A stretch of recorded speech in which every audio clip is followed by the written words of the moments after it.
Isinusulong sa Kamara de Representantes ang panukalang maglalayong palawakin ang access ng mga Pilipino sa dental service sa pamamagitan ng pagtatatag ng isang National Oral Health Program. Inihain ni Leyte Representative Ferdinand Martin G. Romualdez at ng ilang mambabatas ang House Bill No. 4691 o ang Proposed Oral Health Care Act.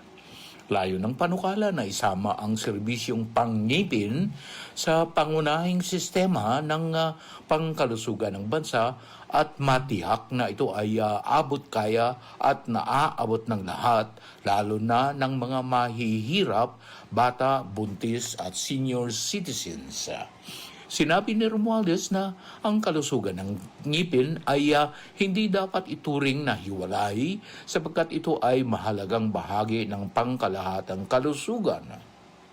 Sa ilalim ng panukala, magkakaroon ng mga pangunahing serbisyong dental tulad ng oral examination, paglilinis ng ngipin, pagpapasta at pagbunot ng ngipin na magiging mas madaling ma-access ng mga mamamayan.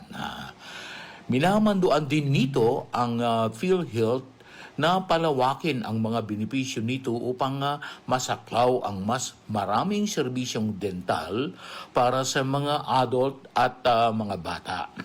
Magtatatag din ng isang oral health service sa ilalim ng Department of Health o DOH na mga ngasiwa sa mga polisiya at implementasyon ng mga programa sa buong bansa. Kabilang din sa panukala ang pagdadagdag ng mga dental professionals lalo na sa mga liblib at kulang sa serbisyong lugar. Mag-aatas din ito sa mga lokal na pamahalaan na maglatag ng sariling mga programa sa oral health at magtalaga ng mga dental units sa mga rural health facilities.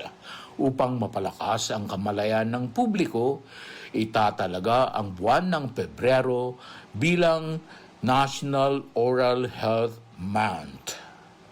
Mula sa Kamara de Representantes, Terence Mordeno Grana nagbabalita para sa Armed Forces Radio, Boses ng Kawal Pilipino.